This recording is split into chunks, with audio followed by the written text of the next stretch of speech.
Some familiar faces in the herd. We're less than a week away from the end of North Dakota State's spring ball campaign, and the new transfers to the team are still getting adjusted to life with the Bison.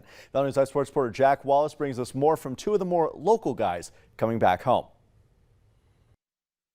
For the strength of the herd is the bison, and the strength of the bison is the herd. This motto is echoed throughout the North Dakota State faithful, and a couple of the new transfers under the green and gold have had this feeling all their lives. I grew up super close to Fargo, and so I was always a Bison fan, and NDSU has always been home to me. And so I grew up coming to games and stuff, and so just in the Fargo Dome, it's electric.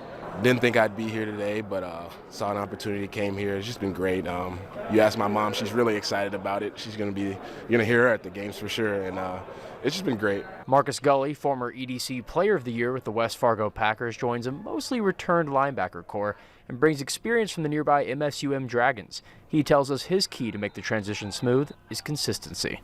Getting up every day, being intentional with everything I do, diet, sleep, eating, workouts, just being intentional with everything. I feel like that's the biggest difference and the biggest jump I can make. Shifting to the defensive line, Hunter Zenzen, a Barnesville native, joins his younger brother Caden. The Bison's new number 99 comes from Iowa State and Big 12 football, where he was in a totally different defensive scheme.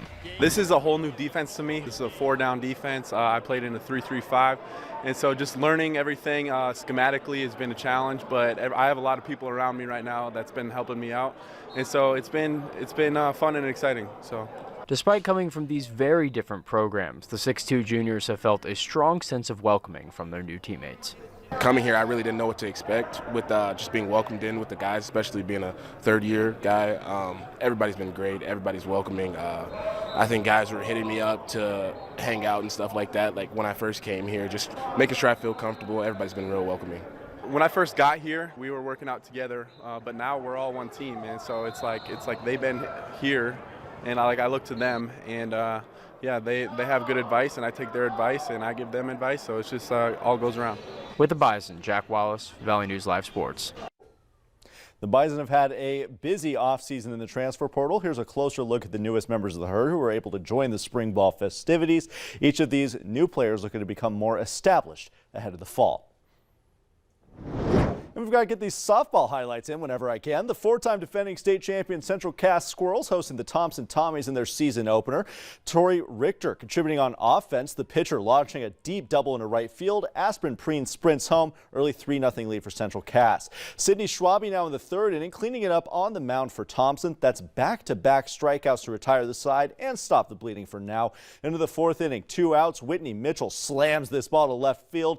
Dings it off the scoreboard to add a run onto it. The solo shot gives the Squirrels a 4-0 lead. Central Cass staying dominant to open the quest for ring number 5, 6-2, the final from Castleton. So as their quest for ring number 5 starting off pretty successfully. It's nice to see some outdoor spring sports, enjoying softball. Every chance we get to cover one of those. I've been waiting a while. Yeah.